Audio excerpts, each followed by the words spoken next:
বাড়ি বিস্কুট, সোনালী স্বপ্নের স্বাদ চিরন্তন।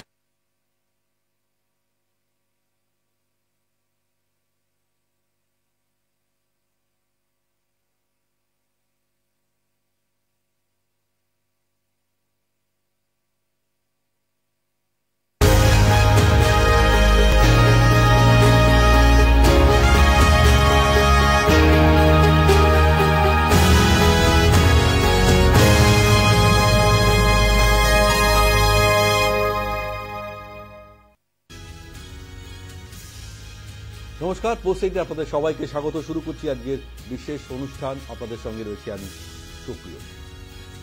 জঙ্গি হানায় ফের রক্তাক্ত ভূস্বর্গ।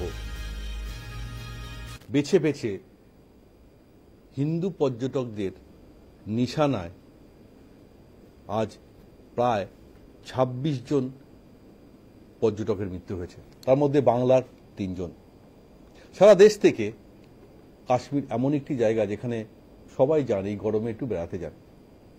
আর কাশ্মীর, জম্মু কাশ্মীরের পেহেলগাঁওয়ের বৈশরণ উপত্যকা এমন একটি সুন্দর উপত্যকা যাকে বলা হয় মিনি সুইজারল্যান্ড, যেখানে পর্যটকরা গেছিলেন আনন্দ করতে, কিন্তু ফিরল তাদের মৃতদেহ। যেভাবে এই জঙ্গি হামলায় একের পর এক পর্যটকের মৃত্যু হল, তা এক কথায় নৃশংস, ভয়ঙ্কর। সেই কারণেই বলতে হচ্ছে ভয়ঙ্কর ভূস্বর্গ। কিন্তু কেন আজ এই জঙ্গি নিশানায় মৃত্যু হলো এতগুলো পর্যটকের, যার মধ্যে ধর্ম অর্থাৎ বেছে বেছে ধর্মীয় পরিচয় জেনে তাদেরকে খুন করা হলো, পয়েন্ট ব্ল্যাঙ্ক রেঞ্জ থেকে গুলি করা হলো, এবং মারার পর তারা কি বললেন? একজন স্ত্রীকে, তার স্বামীকে হত্যা করার পর বলা হলো যাকে মোদিকে যাকে বলো। একজন স্ত্রী তার মাথায় সিঁদুর দেখে তাকে, তার স্বামীকে মারা হলো, তার বাচ্চার সামনে তার বাবাকে খুন করা হলো। কিন্তু কেন বেছে বেছে হিন্দুদের আজ জঙ্গি নিশানায় পড়তে হচ্ছে, সেটাই এই মুহূর্তে বড় প্রশ্ন। বলা হয় সন্ত্রাসের কোনো ধর্ম হয় না, কিন্তু এই সন্ত্রাস যারা করলো, যে জঙ্গি সংগঠন বলা হচ্ছে, সেই জঙ্গি সংগঠন লস্কর-ই তৈবারই একটি ছায়া সংগঠন, দ্য রেজিস্ট্যান্স ফ্রন্ট, যার মাস্টারমাইন্ড সাইফুল্লাহ। কিন্তু আজ যে পরিস্থিতির মধ্যে জম্মু কাশ্মীরের সিচুয়েশন দাঁড়িয়ে আছে, সবাই আমরা বলছিলাম যে আজ অনেক শান্ত এই কাশ্মীর, অশান্ত পরিবেশ আর নেই। অনেক পর্যটক যাচ্ছেন, এবং পর্যটকের যদি ব্যবসায়ের পরিমাণও আমরা হিসেব করি, দেখব যে যত দিন যাচ্ছে যে ব্যবসায়িক পরিমাণও বাড়ছিল পর্যটকদের আনাগোনায়। কিন্তু হঠাৎ করে অশান্ত হয়ে গেল এই ভূস্বর্গ। কাশ্মীরের যে জঙ্গি আক্রমণ বা জঙ্গি হানা, এই প্রথম হলো।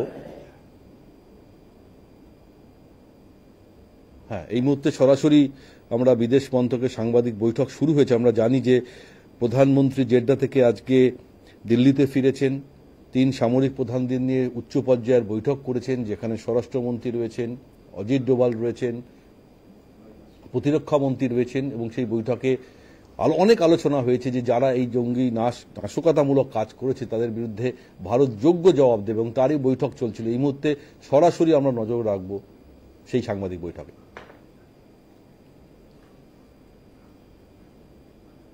The SARC visa exemption scheme visas. Any SVES visas issued in the past to Pakistani nationals are deemed cancelled.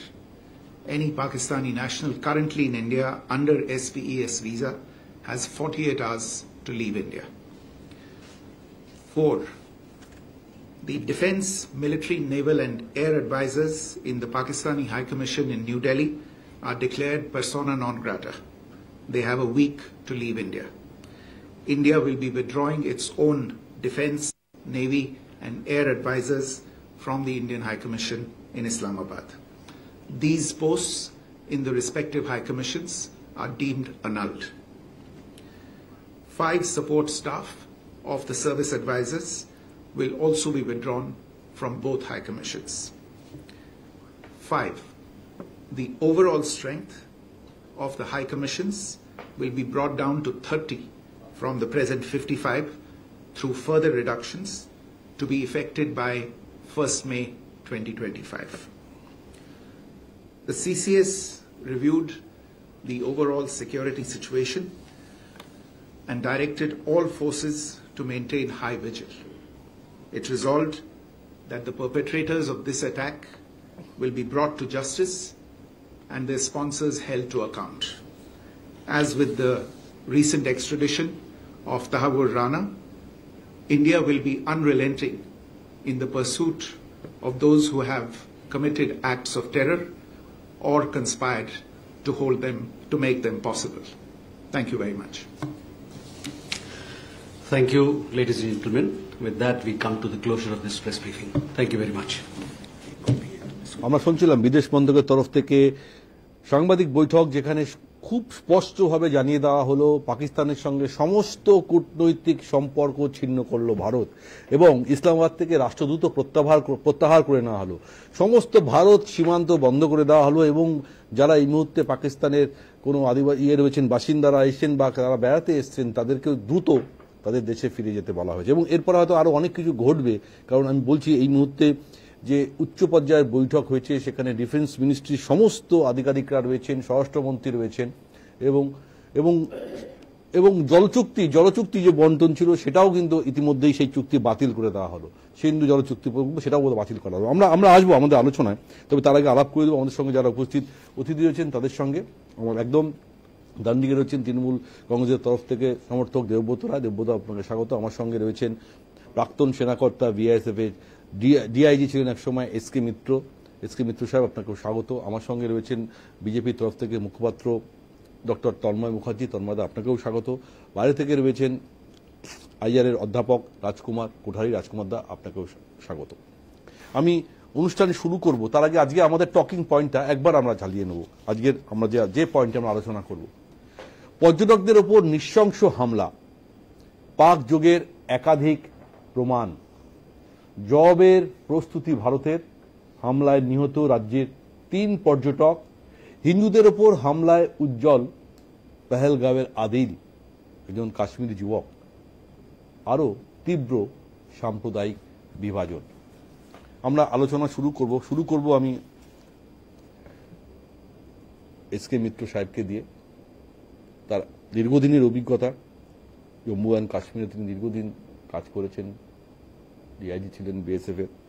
কিন্তু যে জঙ্গি সংগঠনের কথা বলা হচ্ছে, সেই জঙ্গি সংগঠন লস্করে তৈবা বলুন বা দ্য রেজিস্ট্যান্স ফ্রন্ট বলুন, কিন্তু বলা হচ্ছে বারবার এটা হচ্ছে পাক মদতপুষ্ট জঙ্গি সংগঠন। এত সহজে তারা পেহেলগাঁওয়ের মতন একটি জায়গায় ঢুকে পড়ল যেখানে কোনো ইন্টেলিজেন্স নেই এবং যে উপত্যকায় পর্যটকদের আনাগোনা থাকে সেখানে কোনো নিরাপত্তা রক্ষীরা নেই, কোনো সেনার কোনো টিম নেই। এটাও সবথেকে খুব তাৎপর্যপূর্ণ বিষয়। তাহলে আমাদের দেশের ইন্টেল বা ইন্টেলিজেন্স কোথাও কি মনে হয় কাজ করছিল না? প্রথম প্রশ্ন। 2, নাকি আমরা একটু অতিরিক্ত আত্মবিশ্বাসী হয়ে গেছিলাম যে প্রচারটা করা হচ্ছিল যে কাশ্মীর এখন শান্ত, সেখানে আর জঙ্গিদের কোনো আনাগোনা নেই, কোনো নাশকতামূলক কাজ হয়নি বা নাশকতামূলক কাজ এখন আর হচ্ছে না, নাকি সেটাই অতিরিক্ত আত্মবিশ্বাসের জন্য আজকে বলিদান দিতে হলো এতগুলো পর্যটককে এবং তার মধ্যে বেছে বেছে ধর্মীয় পরিচয় জেনে হিন্দুদেরকে খুন করা হলো? মিত্র সাহেব। সবাইকে শুভ সন্ধ্যা বলার মতো বোধহয় এখন পরিস্থিতি নেই ভারতবর্ষে কোনো কোণে। যে কথাগুলো বলা হলো তাকে নিয়ে আমি বলছি যে আমরা কেমন যেন একটা গ্র্যাজুয়ালি রিঅ্যাক্টিভ মোডে চলে আসছি, নট প্রোঅ্যাক্টিভ মোডে। We are fighting an invisible enemy, সবচাইতে ডিফিকাল্ট ওয়ারফেয়ার। যে সেই জায়গায় যদি আমাদের ইন্টেলিজেন্স কালেকশন আর ইন্টেলিজেন্স গ্যাদারিং তারা যদি ঠিকমতো কাজ না করে, তাহলে আমার মনে হয় যে আমরা এইভাবেই আঘাত পেতে থাকব। কারণটা হচ্ছে যে এই রকম যুদ্ধে আমাদের প্রত্যেকেরই আগের থেকে জানতে হবে যে এরা কারা, কোথায় এসছে, কেন এসছে। কেননা this terrorists, they have been staying there for last about 10-15 days. তার মানেটা কি? That they have ওদের নিয়ে যে প্রত্যেকটা জায়গায় ওরা ঘুরেছে। দ্বিতীয়ত যেটা সেটা হচ্ছে যে এখানে যারা ওদের শেল্টার দিয়েছে, they are equally culprit and they must be picked up without any consideration. Number 3, আজকে যেটা হলো, এটা প্রথম কথা তো হচ্ছে যে যেটা আমাদের আমরা বলি অ্যাপ্রিসিয়েশন অফ দ্য সিচুয়েশন, সেই appreciation of the situation has not been taken into consideration, যার ফলে আমরা জানি যে Gulmarg, Sonmarg and Pahalgam historically the best located and best tourist destination.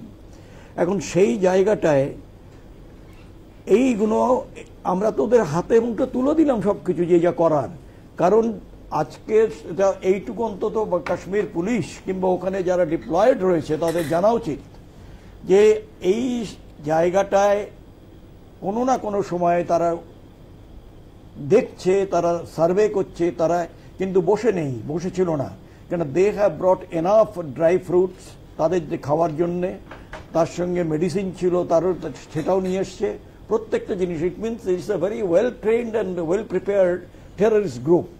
এখন সেই জায়গাটায় আমার মনে হয় যে এই যেটা হলো তার জন্যে আমরা ইন্টেলিজেন্সকে হয়তো ধরতেই যাবে, কারণ why they have failed in miserably in every occasions, যে তারা মানে প্রায়ার ইনফরমেশনটা দিতে পারেনি কোথাও।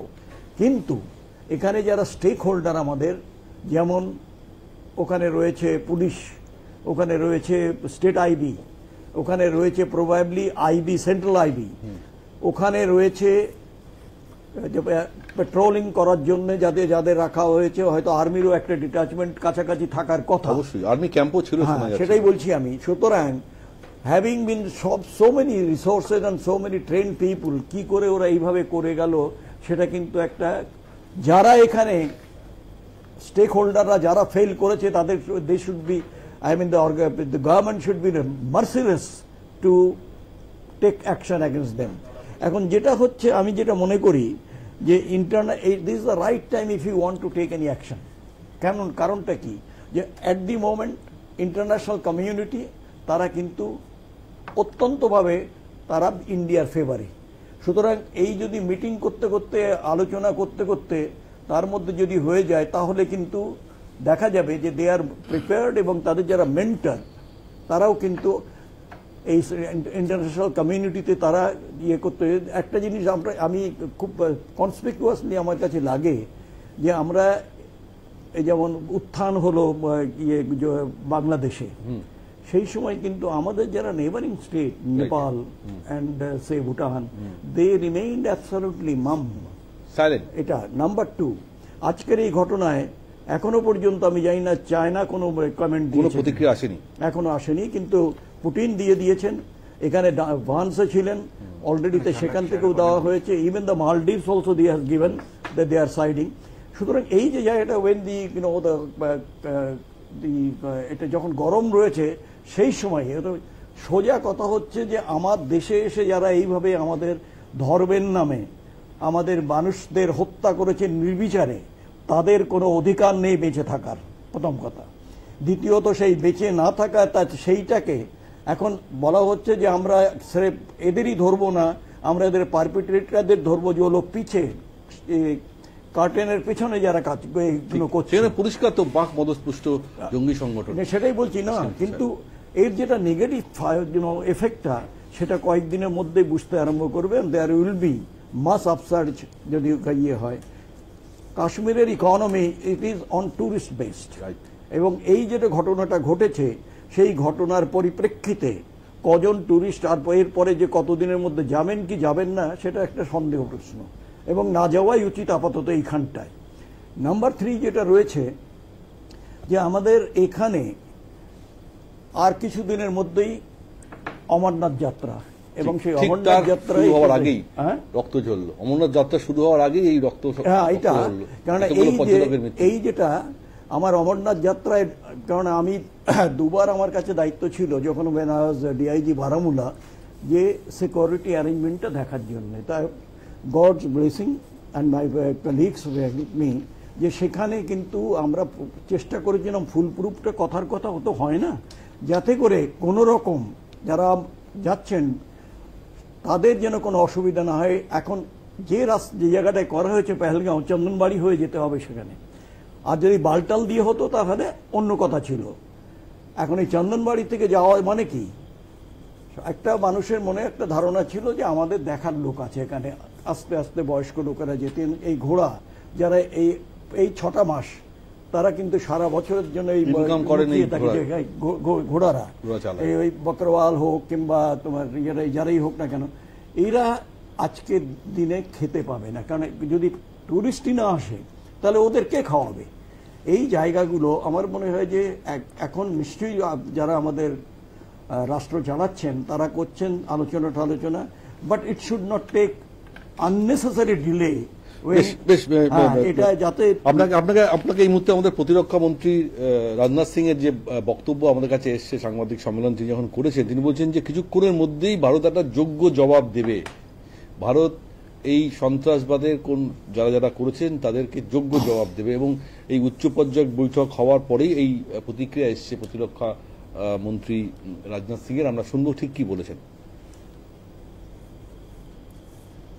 यहाँ मैं भारत के दृढ़ संकल्प को दोहराना चाहूंगा कि टेररिज्म के खिलाफ हमारी जीरो टॉलरेंस की पॉलिसी है।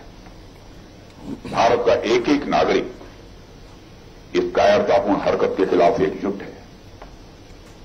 मैं इस मंच से देशवासियों को आश्वस्त करता हूं, घटना के मद्देनजर भारत सरकार वो हर कदम उठाएगी जो जरूरी और उपयुक्त होगा।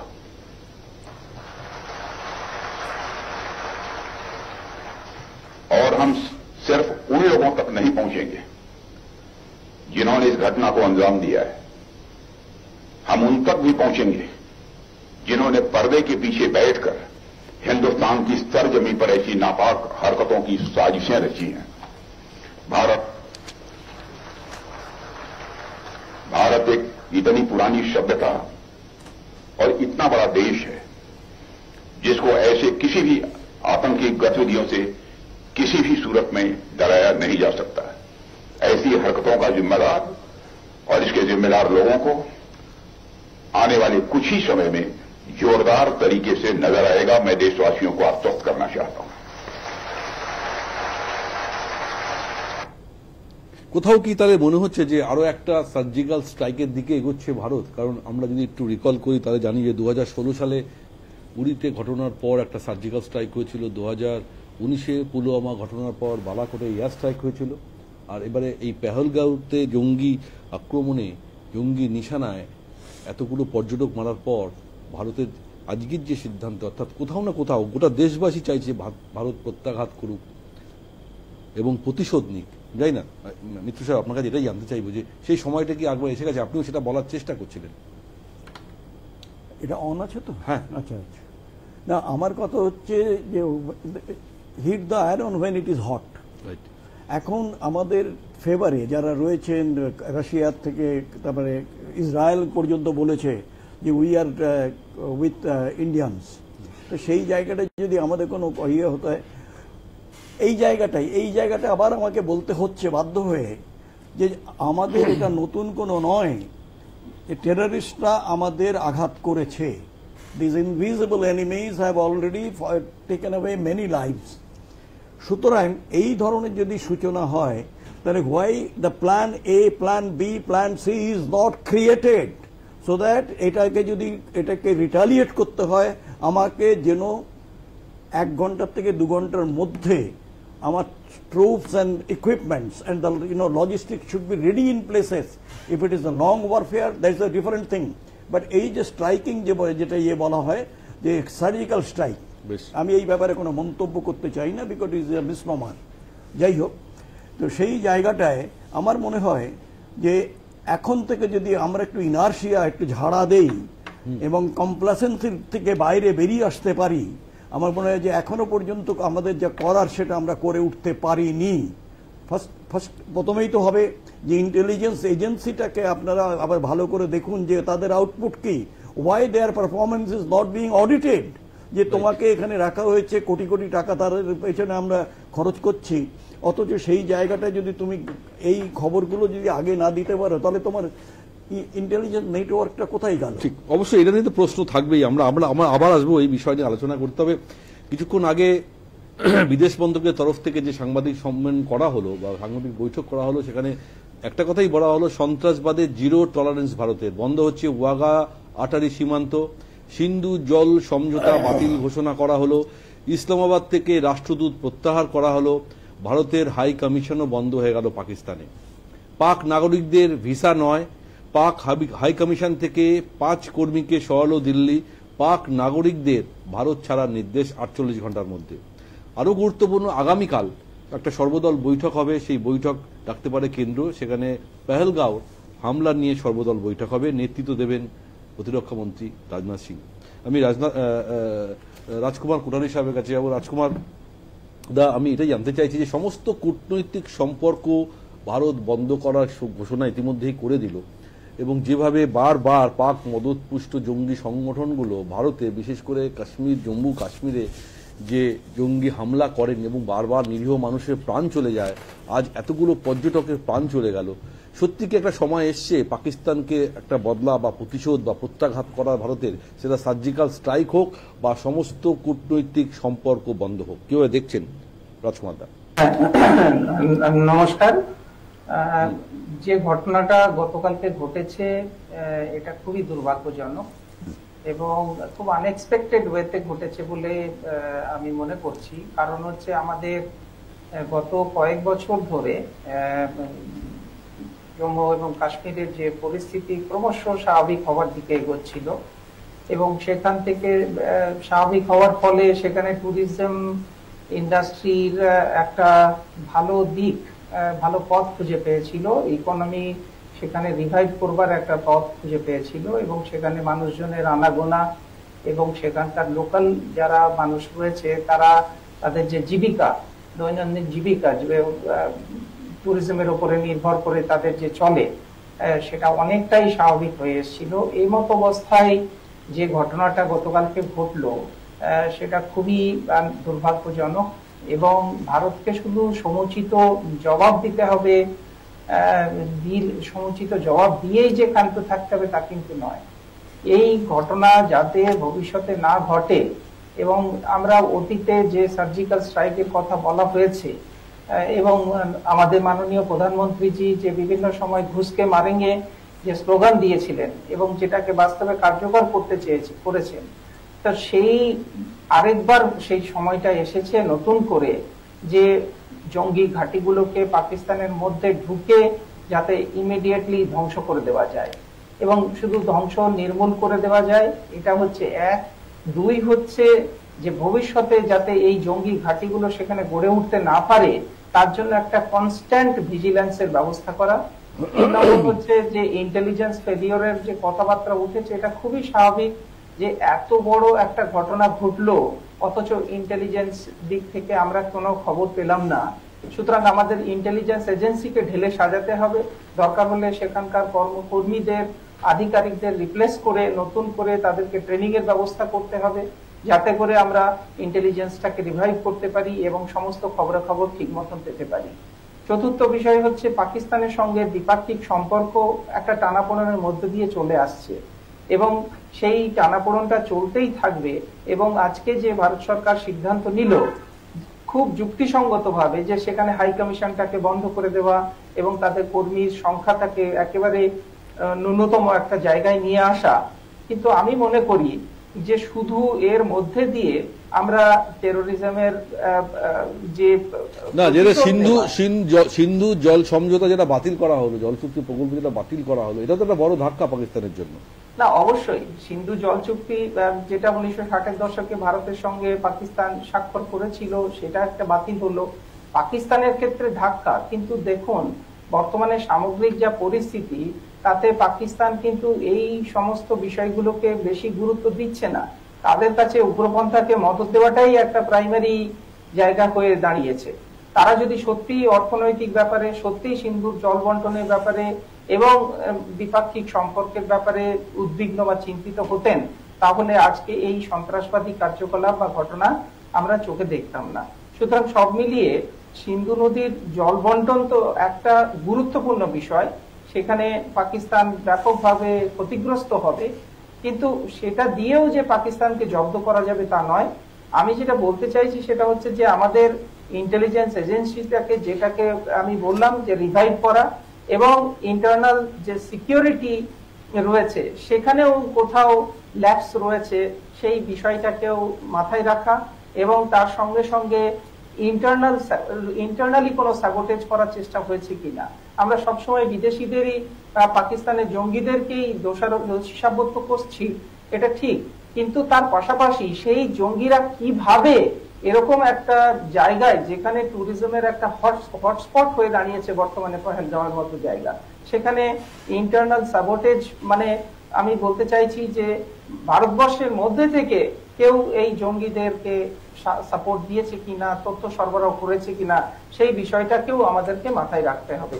সুতরাং সব মিলিয়ে যেটা বলবো যে এখন this is the high time যে government of India should take stern action against rising terrorist activities, এবং সেখানে ঘাঁটিগুলোকে একেবারে নির্মূল করে দেওয়া, ধ্বংস করে দেওয়া, এবং তার সঙ্গে সঙ্গে একেবারে পাকিস্তানের সঙ্গে দ্বিপাক্ষিক সম্পর্ক অন্তত এই বিষয়কে কেন্দ্র করে ভবিষ্যতে যাতে আমরা আলোচনায় না বসি, যতক্ষণ পর্যন্ত পাকিস্তান উগ্রপন্থাকে মদত দেওয়া প্রত্যক্ষভাবে বন্ধ না করছে, পরোক্ষভাবে বন্ধ না করছে, ততক্ষণ ভাবে তাদের সাথে কোন রকম আলোচনায় যাওয়ার প্রয়োজন আমি মনে করছি না।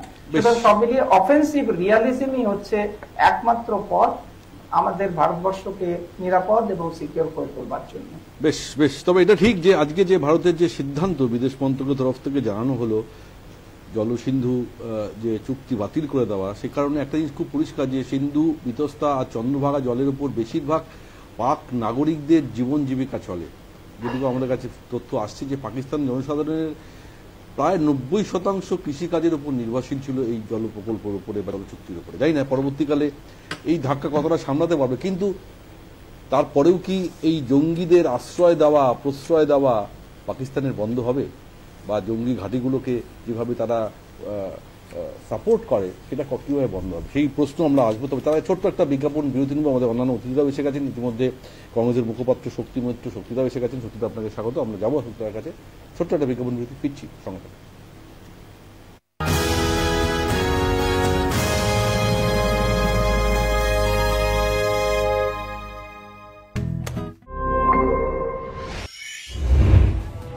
এসএসসি চেয়ারম্যানের সঙ্গে বৈঠক হলো চাকরিহারাদের, কিন্তু কোনো সমাধান সূত্র বেরিয়ে এলো না। অবস্থান এবং চেয়ারম্যানকে অফিসে আটক করে রাখার সিদ্ধান্তে অনড় চাকরিহারা শিক্ষকরা। দাবি পূরণ না হলে যতদিন না বুঝতে পারবো যে আমার স্বার্থ, আমার অধিকার সুরক্ষিত থাকবে, ততদিন স্কুলে কেন যাব? দাবি পূরণ না হলে যেভাবে আন্দোলন হচ্ছে আরো তীব্রতর আন্দোলন হচ্ছে। না, কেউ অফিসিয়াল কেউ বাড়ি যাবে না, যেমন ঘেরাও কর্মসূচি চলছিল চলবে। মঙ্গলবার দিনভর টানাপোড়েন, নানা জল্পনার পর শেষ বিকেলে এসএসসি চেয়ারম্যানের সঙ্গে বৈঠক হয় চাকরিহারা শিক্ষক প্রতিনিধিদের। বৈঠকে শিক্ষকদের 9 প্রতিনিধি উপস্থিত ছিলেন। সেই বৈঠকে ঠিক হয় কাউন্সেলিং অনুযায়ী নয়, সামগ্রিকভাবে যোগ্য অযোগ্য শিক্ষক নির্ধারণ হবে। সূত্রের খবর 15,000-এর কিছু বেশি শিক্ষককে যোগ্য এবং বাকিদের অযোগ্য হিসেবে দেখানো হয়েছে। সমস্ত যোগ্য শিক্ষক শিক্ষিকা, ইরেসপেক্টিভ অফ কাউন্সিলিং এর কোনো এর মধ্যে ব্যারিয়ার নেই। সমস্ত যোগ্য শিক্ষক শিক্ষিকা তারা স্যালারি পাবেন, তারা স্কুলে যেতে পারবেন 31/12/2025 অবধি। আমরা এতে শুধু কি সন্তুষ্ট? একদমই নই, একদমই নই। তবে এই তালিকার সঙ্গে যোগ্য চাকরিহারাদের দাবির মিল নেই। এই তালিকায় যোগ্যরা 31শে ডিসেম্বর পর্যন্ত চাকরিতে বহাল থাকবেন। তালিকাও চাকরিহারাদের হাতে দেওয়া হয়নি। এসএসসি ডিআইদের কাছে চিঠি দিয়ে এই তালিকা প্রকাশের নির্দেশ দিয়েছে। 31শে ডিসেম্বর নয়, পুরো কর্মজীবন সসম্মানে চাকরিতে বহাল থাকার বিষয়ে অনড় চাকরিহারারা।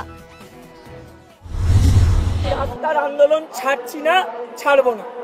এবং সাথে ওএমআর পাবলিকেশনের যে ব্যাপারটা আছে, যেটা অনেকেই চাইছে যে, এবং আমাদের দাবিও যে ওএমআর গুলো পাবলিশ করা হোক, যোগ্য অযোগ্যের সার্টিফাইড লিস্ট এবং ওএমআর পাবলিকেশন, এটা করতে হবে, আমরা নাহলে উঠবো না। যেটা আমরা আরো জানলাম যে আমাদের অনেকেরই একটা আছে যে টেন্টেডরা স্কুলে গেলে আমরা স্কুলে যাব না। শিক্ষকদের পাশাপাশি আন্দোলন চালিয়ে যাচ্ছেন শিক্ষাকর্মীরাও। পর্ষদের ভেতরে অনশনে রয়েছেন ৮ শিক্ষাকর্মী। মধ্যশিক্ষা পর্ষদ তাদের দাবি তুলে ধরতে পারেনি। অভিযোগ, গ্রুপ সি, গ্রুপ ডি কর্মীদের মুখ্যমন্ত্রী বার্তা পাঠিয়েছিলেন, শিক্ষামন্ত্রীও স্কুলে ফিরে যেতে বলেছেন। তারপরেও মাত্র ৮ মাসের জন্য স্কুলে ফিরতে নারাজ যোগ্য চাকরিহারারা। কোন পথে মিলবে সমাধান? অবস্থান, অনশন কি কোনো দিশা দেখাতে পারবে? News time.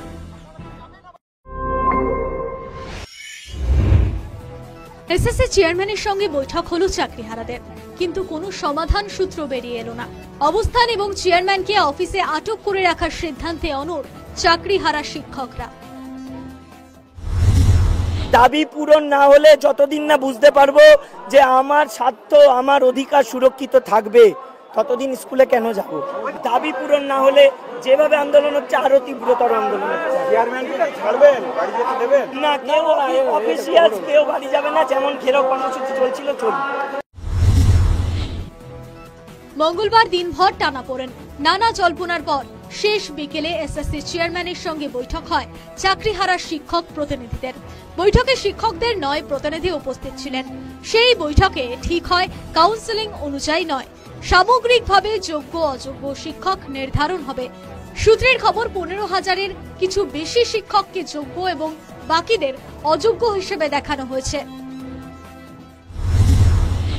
সমস্ত যোগ্য শিক্ষক শিক্ষিকা, ইরেসপেক্টিভ অফ কাউন্সিলিং, কাউন্সিলিং এর কোনো এর মধ্যে ব্যারিয়ার নেই, সমস্ত যোগ্য শিক্ষক।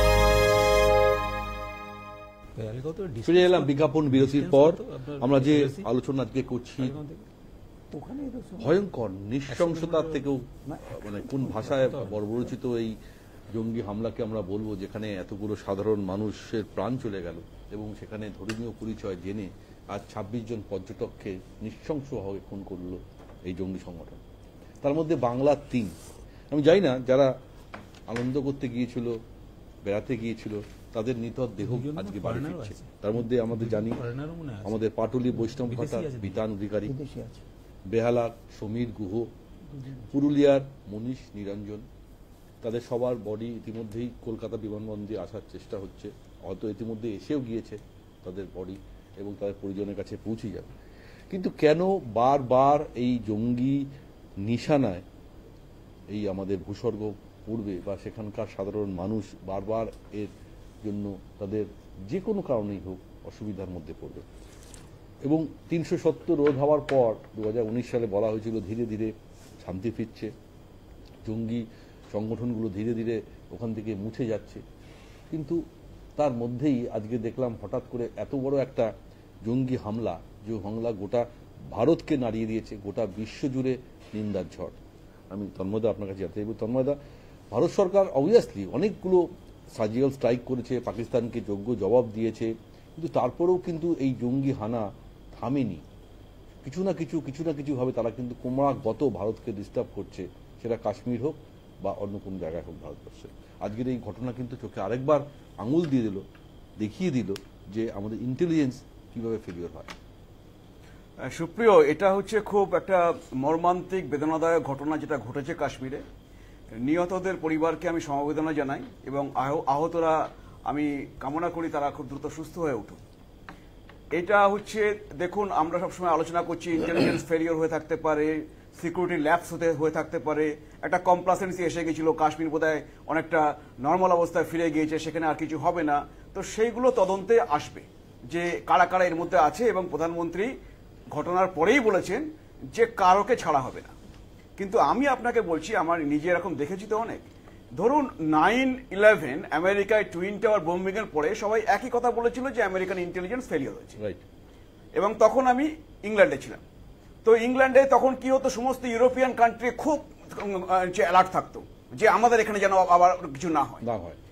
এবার 2005 সালে 7 জুলাই হঠাৎ করে সকালে ঘুম থেকে উঠে টিভির পর্দা খুলে দেখি যে লন্ডনে আন্ডারগ্রাউন্ড স্টেশনে বোম্বিং হয়েছে, এবং সুইসাইড বোম্বিং 4টে স্টেশনে, এবং সেখানে 52 জন এই টেরোরিস্টদের ছাড়া 52 জন মারা গেছিলেন, 800 জন ইনজিওর্ড হয়েছিলেন। এবং ওখানে ছোট দেশ তো, তখন ওরকম অনেক সময় বাসে ট্রেনে উঠতে গেলে তখন মনে চিন্তা হতো যে এখানে আবার বোম আছে কিনা। তো সেটাও বলা হলো তখন যে হ্যাঁ এ তো ইন্টেলিজেন্স ফেলিওর হয়েছে। এবার আপনি পুলওয়ামা বা আমাদের এখানে 26/11 সেগুলো তো আমি বাদই দিলাম। অতি সাম্প্রতিককালে আপনি কি দেখলেন যে ইসরায়েলকে বলা হয় যে ইন্টেলিজেন্সে হচ্ছে বেস্ট ইন দ্য ওয়ার্ল্ড, সেই ইসরায়েলে হামাস স্ট্রাইক করলো। তো এর থেকে আপনি একটা বলতে পারেন যে একদিকে যেমন দেশের ইন্টেলিজেন্স আছে, তেমনি আবার এই ধরনের জঙ্গি সংগঠন সবসময় চেষ্টা করে সেটাকে এড়িয়ে কিভাবে অ্যাটাক করবে। তো সেটা হচ্ছে যদি কারোর গাফিলতি হয়ে থাকে তার তো শাস্তি হওয়া উচিত, সেটা হবে। কিন্তু আমি যেটা বলতে চাই সেটা হচ্ছে যে পুলওয়ামা হয়েছিল সেটা হচ্ছে মিলিটারিকে মারা হয়েছিল, মিলিটারি আমাদের হচ্ছে আর্মি, এবং সেটা হচ্ছে 2019 সালে, তার 6 বছর পরে আবার একটা ঘটনা ঘটলো। এবং তখন পাকিস্তান একটা কথাই বলতো বা তার আগে থেকে যে আমাদের নিউক্লিয়ার ওয়েপন আছে, ভারত কি করবে। তো এই পুলওয়ামা হওয়ার পরে এই যে আমরা বলছি বালাকোট এবং সার্জিক্যাল স্ট্রাইক, পাকিস্তান প্রথম বুঝতে পারলো যে এটা একটা নতুন ভারত। ওই শুধুমাত্র ওই বগি দিয়ে শুধু আমাদের নিউক্লিয়ার ওয়েপন আছে, আমাদের কিছু করতে পারবে না বলে কিছু হবে না, ঢুকে গিয়ে মারবো। তো সেই বার্তাটা প্রথম গেল, তারপর থেকে এখন মোদিজির নাম শুনলেই ওরা কাঁপে। এবার হচ্ছে দেখুন এইটা হয়েছে আজকেই, এতগুলো মিটিং টিটিং হয়েছে এবং হয়েছে, এবং আমি আপনাকে বলে রাখলাম যে একজনও ছাড় পাবে না। কেন বেছে বেছে হিন্দুদের মারা হচ্ছে, কি বার্তা দিতে চাইছে জঙ্গি সংগঠনগুলো? আরে এরা এটা বলবেন না, এটা তাই করে এসছে। আজকে 1971 সালে যখন বাংলাদেশ পূর্ব পাকিস্তানে যখন যুদ্ধ হয়েছিল, তারপরে বাংলাদেশ হলো, তখনও হচ্ছে প্যান্ট নামিয়ে চেক করে মারা হয়েছে, আপনি ইতিহাস পড়ে দেখবেন। আর এখানে হচ্ছে এমন অবস্থা, কালমা পড়তে বলেছে, কালমা যদি পড়তে পেরেছে কেউ তাও তারা হচ্ছে খুশি না যে তাও হিন্দু হতে পারে, তারপরে প্যান্ট নামিয়ে চেক করে মেরেছে। মানে এতটা নৃশংস, এতটা হিন্দু বিরোধী। এবং এটা পূর্ব পাকিস্তানে আগে হয়েছে, এখন যেটা বাংলাদেশ। তো এইটা কিন্তু নতুন নয়। হিন্দুদের ওরা হচ্ছে বরাবরই একটা হিন্দুরা হচ্ছে টার্গেট, এবং হচ্ছে যারা এরকম বলে থাকে যে না সন্ত্রাসবাদীদের তো কোনো ধর্ম হয় না, সবাই সন্ত্রাস করতে পারে, তো তারাকে বলতে চাই যে এইটা যে হিন্দু দেখে দেখে মারা হলো, তাহলে তাদের ধর্মটা কি হলো, কেন এইভাবে মারা হলো? তো আমাদেরকে দেখুন আরো বেশি, অনেক বেশি, আপনাদের সরকার হিন্দুত্ববাদের কথা বলে, সেই কারণে কি বেছে বেছে হিন্দুদের মেরে একটা বার্তা দেওয়ার চেষ্টা হলো? এটা তো প্রথম, নাহলে একজন জঙ্গি বলে যা মোদিকে যাকে বলিয়ে, হ্যাঁ ওটা এটা দেখুন, ওরা তো বলবে, আমরা তাহলে কি করবো, ওদের পায়ে পড়বো, ওদেরকে বলবো না না বাবা তোমরা যা পাচ্ছ করো, আমাদের কিছু করো না।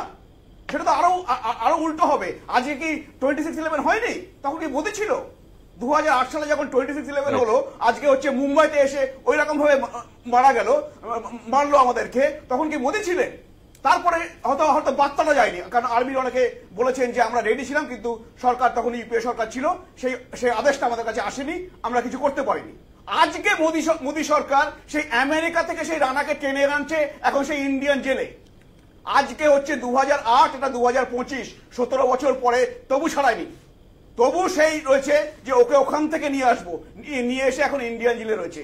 এইটা হচ্ছে এই মোদিজি আর মোদি সরকারের কনভিকশন যে কোনোভাবে টেরোরিজমকে টলারেট করব না।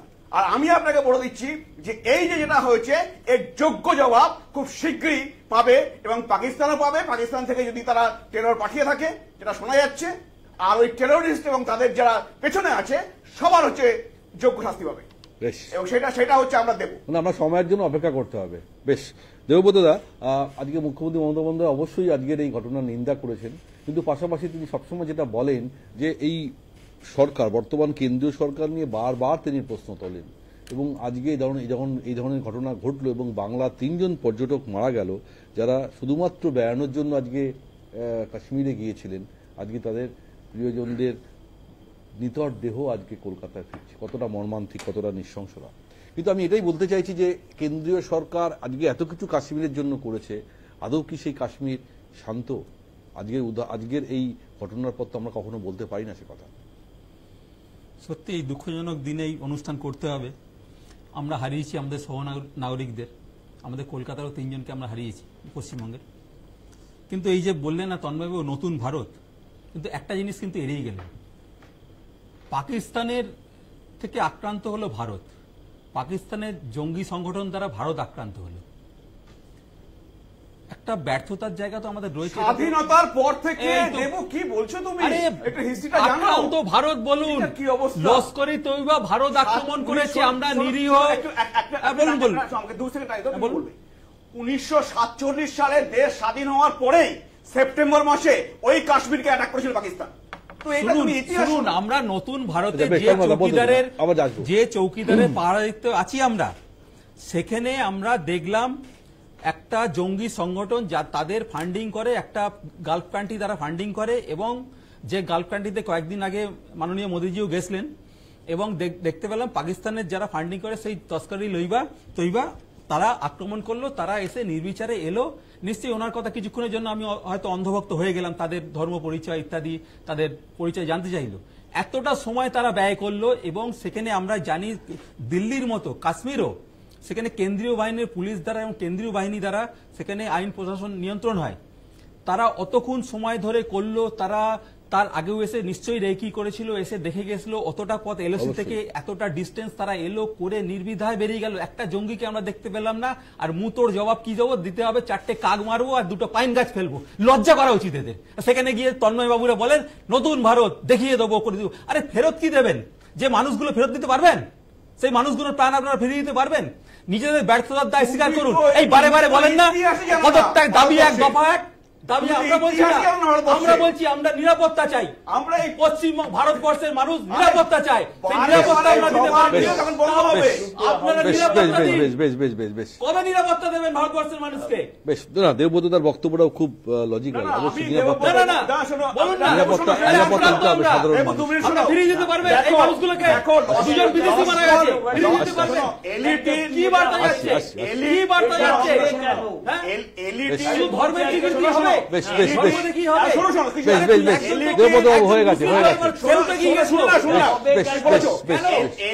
যেমন সেল আছে, আল কায়দা সেল আছে মুর্শিদাবাদে, নেহরুকে টেনে আনুন। হিন্দু হত্যা করা হয়েছে। এর আগে বেশ বেশ দেবব্রত বাবু বেশ বেশ বেশ আমরা আদম করছি না, হবে না। বেশ শক্তিদা এর আগে বলা হতো তন্ময়দা আসবো, দেবব্রত বাবু আসবো না। বেশ বেশ শক্তিদা এর আগে বারবার কংগ্রেসকে দায়ী করা হতো যে এই অশান্ত কাশ্মীরের জন্য দায়ী এই কংগ্রেস, এবং তারাই তাদের জন্যই আজকে কাশ্মীর অশান্ত হয়েছিল, আজকে এত রকমের ঘটনা হলো। কিন্তু যখনই এই গভর্নমেন্ট এলো, বিজেপি গভর্নমেন্ট এলো বা 370 ধারা রদ হলো, সবকিছু হলো, ধীরে ধীরে কাশ্মীর শান্ত হচ্ছে বলার চেষ্টা হলো। আজকে তো কংগ্রেসের পাল্টা বলার দিন, যে আজকে যদি তাই হয় তাহলে এরকম দিন কেন দেখতে হবে সারা ভারতবাসীকে? দেখো সুপ্রিয়, ভেবেছিলাম ব্যাপারটা নিয়ে রাজনৈতিক বক্তব্য রাখবো না, কারণ আমার সহনাগরিক 26 জন তারা প্রমোদ ভ্রমণে গেছিলেন বেড়াতে, মিনি সুইজারল্যান্ড যেটাকে বলা হয়, ঠিক সেই জায়গায় 26 জনকে কোনো রকম প্ররোচনা ছাড়া গুলি করা হলো। এবং তারপরে তুমি এবং তোমার মিডিয়া কতগুলো জিনিস দেখালো, যে পাকিস্তানের হাই কমিশন ক্লোজ করে দেওয়া হয়েছে, আটারি ওয়াগা বর্ডারটা ব্যান করে দেওয়া হয়েছে, এবং পাকিস্তান সিটিজেনদের উইদিন 48 আওয়ার্স ভারতবর্ষ থেকে চলে যেতে বলা হয়েছে। আর এই ঘটনাটা ঘটলো কখন? অমরনাথ যাত্রার আগে। একটা কথা মাথায় রাখা দরকার, যে 370 ধারা বিলোপ করার পর, আমি রাজনীতি চাইছিলাম না বলতে, কিন্তু এমনভাবে শুরু হলো ব্যাপারটা যে রাজনীতি আনতে বাধ্য হলাম। এই অমিত শাহ, এই নরেন্দ্র মোদী কি বলেছিলেন ভারতবর্ষের মানুষকে? 26টা, আজকে this is not the first incident. ভারতবর্ষে যারা সন্ত্রাসবাদ তাদের কোনো জাত হয় না। আমি আবারও বলবো, এখনো বলবো, যে যারা সন্ত্রাস করে, তারা পৃথিবীতে যারা সন্ত্রাস করে, যে ইসলামাবাদ, এই যে আজকে জনবন্টন চুক্তিটা বন্ধ করে দেওয়া হলো, অর্থনৈতিকভাবে পাকিস্তান ধাক্কা খাবে, কিন্তু এখনো পর্যন্ত চায় না। এখনো পর্যন্ত প্রতিবেশী রাষ্ট্র বাংলাদেশ এখনো পর্যন্ত পাকিস্তান, এখনো পর্যন্ত মায়ানমার, এ কতজন ভারতবর্ষকে বলছে সন্ত্রাসবাদের বিরুদ্ধে লড়াইটা যতদিন সভ্যতা থাকবে, লড়াইটা আজকে অনারেবল রাজনাথ বাবু বলছেন যে আমরা মুক্তোর জবাব দেব। আরে 26টা প্রান্ত যা যাওয়ার চলে গেছে। আরে এরকমও দেখেছি যে ভারতীয় জনতা পার্টির একজন কোন মন্ত্রীকে তার বাড়ির আত্মীয়কে ছাড়াবার জন্য উগ্রপন্থীদের ছেড়ে দিতে হয়েছে। এ ঘটনা ভারতবর্ষের বুকে আছে। আমি যেটা বলতে চাই যে নিশ্চয়ই আমাদের আইডেন্টিফাই করা উচিত যে এই ইন্টেলিজেন্স ফেলিওরটা কেন ওখানে 1 মিনিটে তো ঘটনাটা ঘটেনি। আবার আমি এটাও অবাক হয়ে যাচ্ছি যে কে ওখানে এমন সাংবাদিক ছিলেন যাকে ছেড়ে দিলেন সন্ত্রাসবাদীরা, বলেন আপনি দাঁড়িয়ে থাকুন, দেখুন আমরা হিন্দুদের মারছি। এই যে কথাগুলো, আমার বক্তব্য হচ্ছে একটাই যে আজকে আগামীকাল সর্বদলীয় বৈঠক ডাকা হয়েছে। কেন সর্বদলীয় বৈঠক? এই কারণেই ডাকা হয়েছে, সিদ্ধান্ত নেওয়া হবে না, এই কারণেই ডাকা হয়েছে ভারতবর্ষের মতো বিশাল একটা দেশে এই ধরনের আক্রমণ, এটা তো নতুন নয়, এটা তো আজকে নতুন নয়। আমরা অনেক কিছু দেখেছি, কিন্তু যে ঘটনা বুক বাজিয়ে বলতেন যে আমার এত বড় সিনা, আমি কোনোদিন আর পাকিস্তানে কোনোদিন আর কাশ্মীরে একটা লোকও মরবে না, 370 ধারা বিলুপ্ত হয়ে গেল, হলো ঠিক আছে, কিন্তু ঘটনাটা তা নয়। দেখতে হবে যে সর্ষের মধ্যে ভূত আছে কিনা, সেই কোয়ালিটিটাও করতে হবে। তাতে যে আইডেন্টিফাই হোক, যে দলের আইডেন্টিফাই হোক, সেই তাকে পাবলিকলি এমন দৃষ্টান্তমূলক শাস্তি দিতে হবে যা আগামী দিনে দেশের অভ্যন্তরে থেকে এই ধরনের ঘটনা ঘটাতে জাতীয় নিরাপত্তা বিষয়। ছোট্ট করে কংগ্রেসের দেখুন শুনে মনে হচ্ছে চোখ দিয়ে জল ঝরছে, কি পাকিস্তানের সাথে সম্পর্ক নষ্ট করে দেওয়া হয়েছে। আর এই জন্যই জানবেন পাকিস্তান বলে রাহুল গান্ধী, তাহলে কিন্তু আমাকে বলতে হবে এখন নয় না, তাহলে রাহুল গান্ধী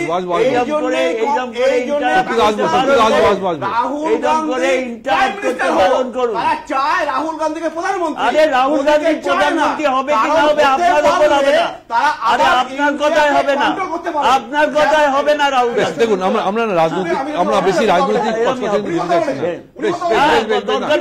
দরকার নেই বলা, যে কথা বলবে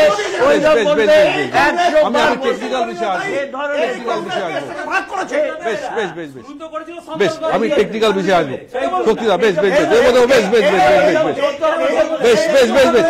কারো কথা শোনা যাচ্ছে না, দেখুন রাজনৈতিক বিষয় যখন আলোচনা হবে তখন আমরা আনবো, কিন্তু আজকে দেশের একটা এমন দিন যেখানে 26 জন মানুষের প্রাণ চলে গেছে জঙ্গি হানায়।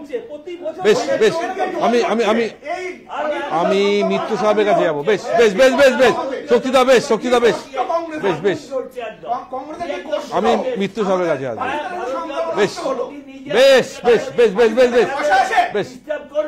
তন্ময়দা মৃত্যু সাহেব, আমি এটাই জানতে চাইবো যে রাজনৈতিক কচকাচানিতে চলবে, কিন্তু এতগুলো মানুষের প্রাণ যে চলে গেল সে তো আর কেউ ফিরিয়ে দেবে না। অবশ্যই সরকার বা কেন্দ্রীয় সরকার অনেক কিছু ভাবনা চিন্তা করছে, দ্বিপাক্ষিক চুক্তি, কূটনৈতিক সম্পর্ক ছিন্ন করেছে, কিন্তু এটা কি দিস ইজ নট এনাফ আমার মনে হয়। আমরা আমাদের যে ডিফেন্সিং ল্যাবস, এটাকে আগে যদি আমরা এখনই থেকেই এটাকে মেরামত না করি তাহলে কিন্তু এরকম আরো অনেক নিরীহ মানুষের প্রাণ চলে যাবে, এবং এই জঙ্গি সংগঠনগুলো বা এই জঙ্গিরা এই সন্ত্রাসবাদের মাত্রা কিন্তু আরো বাড়িয়ে দেবে। ফলে ওপার দেশ থেকে এখানে আসবে, আবার নিকেশ করে চলে যাবে। তো এটা থামানোর জন্য কি পন্থা এই মুহূর্তে নেওয়া উচিত কেন্দ্রীয় সরকারের বা প্রতিরক্ষা দপ্তরে? প্রশ্নটা হচ্ছে যে আমি সকালবেলাতেও আর দুপুরবেলায় যেখানেই যাচ্ছি, আমরা এখন যে আমাদের কাছে প্রায়োরিটি হচ্ছে যে 26 জনকে মারা হলো সেই ব্যাপারে, সেখানে আমরা বলবো যে আমরা ইউনাইটেড হয়ে তার বিরুদ্ধে লড়ব। এই নয়, কোনো পার্টি নয়। রাইট। আমার কাছে দেশ হচ্ছে আমার দ্বিতীয় মা। দেশ বড় না কোনো ব্যক্তি বড় না তার দল বড়, সবার আগে। সুতরাং সেখানে যখন এরকম একটা আলোচনা আমরা করছি, সেটাকে একটা সলেমলি যদি আমরা করি, চেঁচামেচি না করে, যাতে আমরা সবাই শুনতে পাই, আমার মনে হয় দ্যাট উইল অ্যাটলিস্ট অনেক অনেক যারা শোনে দে উইল বি বেনিফিটেড। আমি কিন্তু আরেকটুখানি এগিয়ে যেতে চাইছি যে এই যে জায়গাটা হলো, আমরা কিন্তু কোনো সময় জম্মুর ব্যাপারটা ইনক্লুড করি না কোনো সময়। Jammu is giving lot of pain to the security forces including army. কারণটা হচ্ছে ফরেস্ট এরিয়া, লিটল মাউন্টেন, যেটা কেউ বলছিলেন পীর পাঞ্জাল, পীর পাঞ্জালের ওপাশে থাকছে আর এ পাশে থাকছে, সেটা অন্য কথা। আমি বলছি যে এই যে জায়গাগুলো, তো যদি রাজৌরি সেক্টরটা আমরা দেখি, কান্ডিবুধল, এইসব যদি দেখি যে এখানে থিক ফরেস্টেড, কারণ পাইন বন ভর্তি, হ্যাঁ, গভর্নমেন্টের ইয়েতে আমার এই সব প্রত্যেকটা জায়গা পায়ে হেঁটে আমি করেছি ইয়েতে, যার ফলে কি হচ্ছে প্রত্যেকটা জিনিস আমার চোখের সামনে আছে। আমি যেটা চিন্তা করছি যে আমরা আরেকটা শত্রু বাড়িয়েছি বাংলাদেশে, এবং বাংলাদেশের যে মেইন ট্রেনিং মডিউল এবং আদার থিংস, আইএসআই ওখানে 1948 থেকেই থাকতো, পরবর্তীকালে তাদের বাড়েনি। অনেকেই তো জানেন না যে 1993-তে ওসামা বিন লাদেন বাংলাদেশে যে ফান্ড রেজ করেছিল এবং তাকে দেওয়া হয়েছিল, এই সব জিনিসগুলো, তার অর্থটা কি? বাংলাদেশ 700 ক্রিমিনালকে ছেড়ে দিয়েছে, 90টা ক্রিমিনালকে যারা ট্রেডে মানে ব্র্যান্ডেড, তারপরে ওই যেটা বাব্বার, যে আপনারা বলছেন মৌলবাদী জঙ্গি সংগঠনগুলো ধীরে ধীরে আবার তাদের নিজস্ব পেশায় নেমে পড়ছে, সন্ত্রাস ছড়ানো, সন্ত্রাস বাড়ানো, সন্ত্রাস করা, এবং সেখানে মদতপুষ্ট হয় পাকিস্তান, নয় বাংলাদেশ। এটাকে কোথাও ভারতকে কাউন্টার করতে গেলে এমন কিছু সিদ্ধান্ত নিতে হবে প্রতিরক্ষা খাতে বা অন্য কোনো জায়গায়, যেখানে ইন্টেলিজেন্স থেকে শুরু করে, আর্মি থেকে শুরু করে সমস্ত ডিপ্লয়মেন্ট বাড়াতে হবে, যেখানে এই ধরনের সীমান্ত রক্ষা গুরুত্ব আরো বাড়াতে হবে, সেই দিকটা হয়তো আমাদের ভাবতে হবে। আমি ছোট্ট করে রাজকুমার দাকে জানতে চাই, রাজকুমার দা, আজকে ভারত যতটা অ্যাটাকিং মুডে রয়েছে এই মুহূর্তে, যেভাবে দ্বিপাক্ষিক সম্পর্কগুলো সম্পর্কে ভারতের বিদেশ মন্ত্রক জানালো, এবং প্রতিরক্ষা দপ্তর যথেষ্ট স্ট্রং মেসেজ দিয়েছে, কোথাও কি মনে হয় যে পাকিস্তান কিছুটা হলেও চাপের মধ্যে পড়বে গোটা বিশ্বের কাছে, বিশ্বের দরবারে ভারতের এখন এই স্ট্যান্ড? পাকিস্তান ইতিমধ্যেই গোটা বিশ্বের কাছে চাপের মুখে রয়েছে একাধিক কারণে। আমরা দেখছি গত কয়েক মাস ধরে, বিশেষ করে ডোনাল্ড ট্রাম্প ক্ষমতায় আসার পরে মার্কিন যুক্তরাষ্ট্র থেকে কি পরিমাণে দিক থেকে চাপের মুখে রয়েছে পাকিস্তান, এবং সারা পৃথিবীর কাছে পাকিস্তান একটা নজির সৃষ্টি করেছে যে জঙ্গি উৎপাদনের কারখানা যে পাকিস্তানে চালু হয়েছে গত কয়েক দশক ধরে, সেটা আজকে বিশ্বের কাছে সবাই জেনে গেছে।